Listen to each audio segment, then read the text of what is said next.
Graça e paz, amados. Voltando aqui o assunto, Adão e Eva, somos diferentes? Parte 2. Então, amados, como estava falando, aqui, vamos ver aqui no livro de 2 Coríntios, capítulo 3, no verso 17. Vamos ler do verso 16 e diante. Diz aqui, 1 Coríntios, capítulo 3, no verso 16 em diante. Diz assim: não sabeis que vós sois templos de Deus? Não sabeis que vós sois templo de Deus e que o Espírito de Deus habita em vós? Se alguém destruir o templo de Deus, Deus o destruirá, porque o templo de Deus sois vós, que sois vós, é santo. Então, amados, você está vendo? O templo de Deus, quem é o templo de Deus? Como estava falando no vídeo anterior. O templo de Deus é o nosso corpo. Agora, eu falei para você que o corpo era seu, que não havia nenhuma condenação. E que esses homens do sistema religioso fazem proibição de você usar brinco, usar sobreveste, sobre pinturas, e que isso não trazia condenação. Sim, verdade. Então, só que agora Deus vem advertir que somos templo dele e que o templo de Deus tinha que ter cuidado.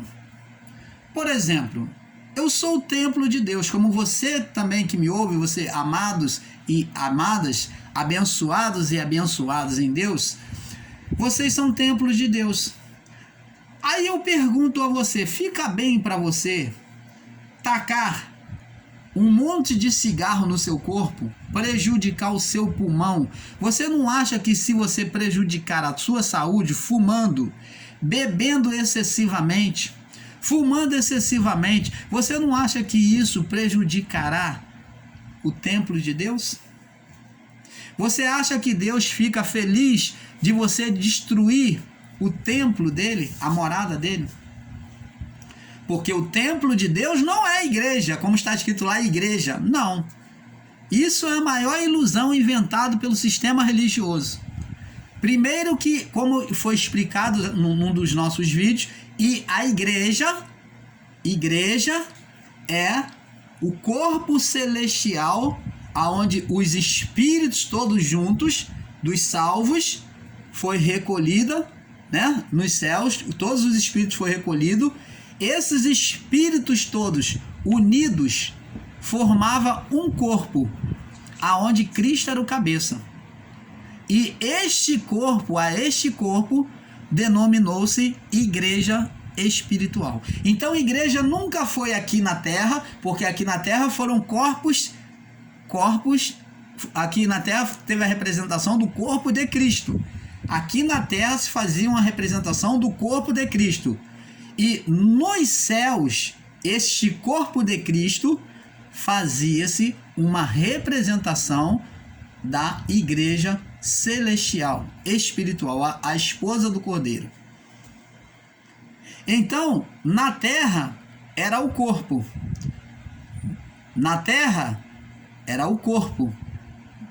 Os espíritos daquele povo naquela época, formava-se um corpo espiritual. Todo esse povo, todos esses espíritos, esses eleitos da época, esses santos, né, antes do juízo, então todos esses espíritos formavam nos céus, formavam um corpo que nos céus tinha formavam um corpo que originava-se a igreja, onde Cristo era o cabeça. Então a igreja nunca foi aqui na terra diretamente, ela era nos céus. Ela está nos céus. Então não existe mais igreja espiritual. Não formamos mais um corpo espiritual para a igreja, porque a igreja já gerou filhos, que somos nós. Por isso que fomos chamados filhos de Deus, porque fomos gerados pela igreja. Se você não pode entender isso, então você não é filho de Deus. Porque para se ser filho, tem que se nascer. E nós nascemos do quê? Pelo Espírito gerado. O Espírito gerado que gerou filhos. É como se nós fôssemos, vamos dizer, no sistema religioso, os seus chamados líderes costumam, para se engrandecer, se envaidecer, cheio de soberba, eles dizem que as pessoas são filhos espirituais dele. Ele diz que é pai espiritual das pessoas. Então, vou pegar esse entendimento para que você entenda. Então, nós somos filhos espirituais daquelas pessoas salvas daquela época, que geraram por elas, fomos gerados em Cristo, filhos de Deus. Eles eram a igreja, eles formaram a igreja e geraram filhos espirituais. Tanto eles quanto Cristo geraram filhos espirituais. A mistura deles com Cristo, aonde Cristo era o cabeça e a igreja é o corpo, geraram filhos espirituais, que somos nós, filhos de Deus. Você está entendendo, amados? Então, temos que entender que o Espírito só se retirou do homem, o Espírito que é Espírito Santo, né? O Espírito Santo só se retirou do homem por causa da condenação no Espírito, gerado pelo corpo. Então, o corpo, a carne, a mente do homem, o coração que desejou ser igual a Deus, desobedeceu, tomou do fruto, comeu, desejando ser igual a Deus, então gerou uma condenação espiritual. Então o Espírito de Deus que estava no homem se retirou do homem. Ele se retirou. Então ficou o que? Só corpo e alma. A alma sendo espírito, espiritual. A alma é a vida do corpo. A vida do corpo é espiritual. Ele era espiritual. E hoje também é espiritual, porque é através do Espírito Santo em nós. Então, a alma já não existe em nós. Existiu para aquele povo naquela época, antes do juízo. Mas, quando o Espírito de Deus se retirou, ficou corpo e alma. Então, o que aconteceu? O Espírito, a alma do homem, o Espírito, estava condenado. A alma estava condenado à morte. Então Deus já não podia se comunicar com o homem diretamente. Deus estava, como Jesus disse, eis estou à porta e bato. Então Deus tinha uma dificuldade de se comunicar com o homem por causa do pecado, da condenação que existia entre ele e o espírito adâmico. Então ficava difícil uma relação de Deus com o homem. Você viu que no início, no Éden, Deus sempre vinha dialogar com o homem. Deus trouxe o Éden para estar com o homem. O espiritual junto com o físico, o mundo físico, o espiritual veio, habitou aqui para estar Deus em comunhão com o homem. Mas o homem rompeu essa relação e o espírito saiu. E agora, o que acontece? Na cruz, Deus buscou uma provisão. Logo que o homem pecou, ele já tinha a provisão, que era Cristo, o Cordeiro, tanto que ele já tinha uma provisão. Deus é onisciente, onipotente, onipresente. Ele já tinha uma provisão, então ele, através da cordeira que expressava aquilo que o seu filho iria fazer, então ele já tinha provisão. Então, quando Cristo morre na cruz, já não existe mais essa condenação, esse impedimento dessa relação de Deus com o homem. Então Deus se alegra porque agora ele pode ter uma comunhão de novo com o homem. Ele já condenou, já sentenciou o espírito adâmico, as almas condenadas no juízo. Então, agora, no Pentecoste, não havendo mais condenação no espírito, ele voltou para o homem, no Pentecoste. Vamos ver lá no livro de Atos, capítulo 2. Atos 2, no verso 4. Atos 2:4. Diz aqui: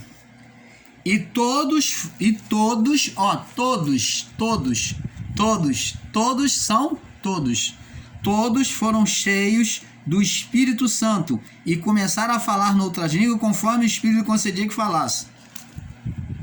Então, amados, você está vendo que agora o Espírito, uma vez que não tem condenação, Deus volta prazerosamente a habitar no homem, como no estado adâmico.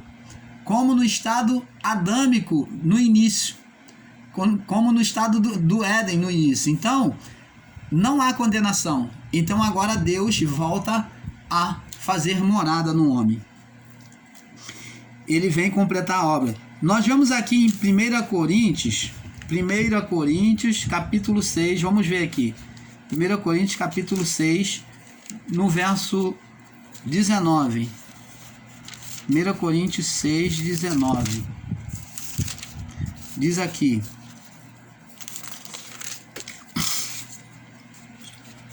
ou não sabeis que o vosso corpo é templo do Espírito Santo que habita em vós, proveniente de Deus, e que não sois de vós mesmo. Então aqui Paulo está dizendo: ou não sabeis que o vosso corpo é templo, morada do Espírito Santo que habita em vós, Você vê que já a partir do Pentecostes já habitava, que habita em vós, proveniente de Deus, e que não sois de vós mesmo. Então o nosso corpo pertence a Deus. Agora Deus, ele por meio do Espírito Santo, ele vem fazer morada de novo. Ele restabeleceu o quê? A condição inicial do homem. Vamos ver aqui em 1 João, para confirmar. 1 João, capítulo... Primeira Epístola de João, capítulo 1, no verso... 1 João 4, 13. 4, verso 13. Diz assim, 1 João 4, verso 13, diz assim: nisto conhecemos que estamos nele. Olha, nisto conhecemos que estamos nele. Ele e ele em nós, pois nos deu do seu Espírito. Que maravilha, né? Louvado seja Deus. Ele nos deu do seu Espírito. Então estamos nele e ele em nós. Gálatas capítulo 5, verso 25. Gálatas capítulo 5, verso 25. Gálatas 5, 25. Vamos lá. Diz assim: porque nós, pelo Espírito da fé, guardamos a esperança da justiça. Aliás, não, Gálatas 5, eu estou lendo 5:5, que é 5:25, diz assim: se vivemos em espírito, andemos também em espírito. Se vivemos em espírito, andemos também em espírito. Então, nós que temos que agora ter a preocupação de viver uma vida sadia, uma vida que agrade a vontade do Pai. Não é porque estamos em graças como filhos que vamos viver a carnalidade.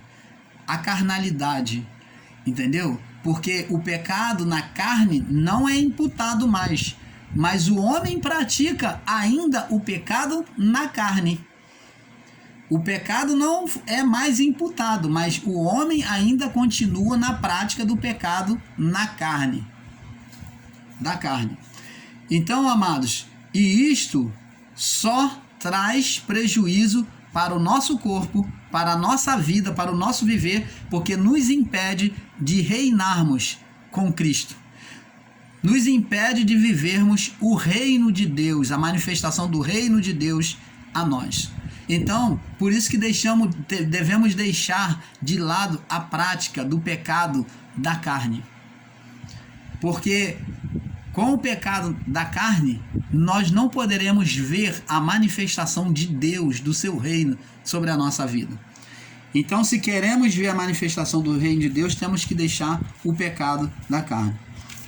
O que temos que entender é que Deus não ministra as coisas físicas. A preocupação de Deus, o diálogo com Deus, o ministério de Deus sempre foi com as coisas espirituais em nós, com aquilo que se atribui à mente e o coração, ao espírito. Elas já foram criadas, as coisas físicas, o que temos que entender é que Deus não ministra as coisas físicas. Elas já foram criadas e estabelecidas por meio da fé. Quando Deus disse o haja, haja, haja, Ele já estabeleceu todas essas coisas. Então vamos ver aqui agora, no livro de Romanos, no livro de Romanos capítulo 8, no verso... Romanos 8, no verso 5 ao 11. Diz assim: porque os que são segundo a carne, olha, os que são segundo a carne inclinam-se para as coisas da carne. Existem pessoas que têm natureza carnal e muitas das vezes elas atribuem as maledicências. Quando acontece alguma coisa ruim, ela diz: foi o diabo, não queria fazer isso. Não foi o diabo, foi a própria pessoa, a natureza carnal. Ela tem mais prazer na carne. Então ela toma atitudes bruscas, ignorantes, de ira, de ódio. Aí depois do acontecido, a pessoa atribui a um ser, a uma entidade, dizendo que é o diabo. Não, mas não é. É a carne da pessoa. Porque a inclinação da carne é morte. Mas a inclinação do espírito, quem se dedica às coisas do espírito, é vida e paz. Então, quem vive na prática da carne vai morrer. Morrer como? No corpo. Hoje você vai morrer no corpo, vai sofrer nessa vida, vai pagar nesta vida. O seu inferno vai ser nesta vida. Você que vive na prática da carnalidade, o seu inferno vai ser nesta vida. Você vai sofrer nessa vida, você vai padecer no corpo. Mas a inclinação do espírito é vida e paz. Lembra que Jesus falou? Porque o reino dos céus é alegria, gozo e paz. Alegria, gozo e paz. Quem busca satisfazer a vontade do Pai, Deus, ele supre todas as suas necessidades, ele se manifesta, ele mostra a bondade, a realeza, as riquezas, as bem-aventuranças do seu reino. Porque, verso 7, porque a inclinação da carne é inimizade contra Deus, pois não está sujeita à lei de Deus, nem em verdade o pode ser. Diz aqui, portanto, os que estão na carne, não podem agradar a Deus. Vós, porém, não estáis na carne, mas no Espírito, se é que o Espírito de Deus habita em vós. Mas se alguém não tem o Espírito de Cristo, esse tal não é dele. Paulo disse isso aqui porque naquela época nem todos tinham o Espírito, nem todos tinham recebido, nem todos tinham tido uma conversão real com Deus. Por isso que Paulo diz isso, tá? Ele fala aos romanos naquela época. E se, ele diz aqui no verso 10, e se Cristo está em vós, o corpo na verdade está morto, tá vendo? O corpo, a carne fica morta, ela fica dominada, por causa do pecado.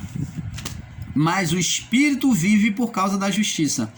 Se o Espírito daquele que dentre os mortos ressuscitou a Jesus Cristo habita em vós, aquele que dentre os mortos ressuscitou a Cristo, também vivificará os vossos corpos mortais, pelo seu Espírito que em vós habita. Então, está dizendo que assim como Cristo, ele ressuscitou, aqueles que tinham Espírito, ressuscitaria pelo Espírito de Cristo. Você está entendendo, amados? Vamos ver agora para encerrar. Vamos ver. O problema, quer dizer, a condenação de Deus foi com o Espírito, como todos nós sabemos, como o irmão Paulo já falou aqui, que o homem foi com o Espírito que o homem criou um ser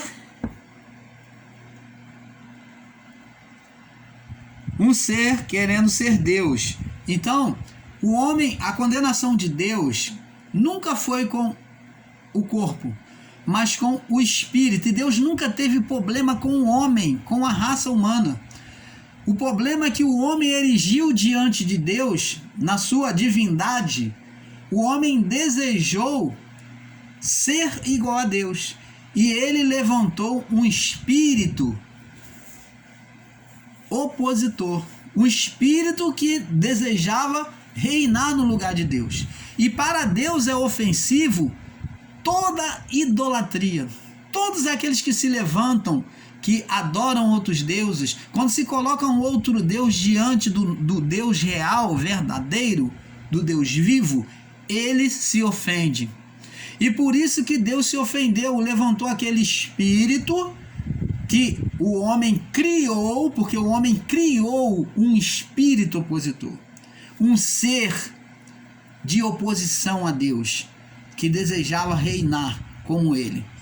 E esse espírito também foi contaminando as suas gerações, foi trazendo um estado de condenação para toda geração. Então Deus tinha um inimigo espiritual levantado pelo homem, um espírito opositor. E esse foi levantado pela alma, pela vida humana.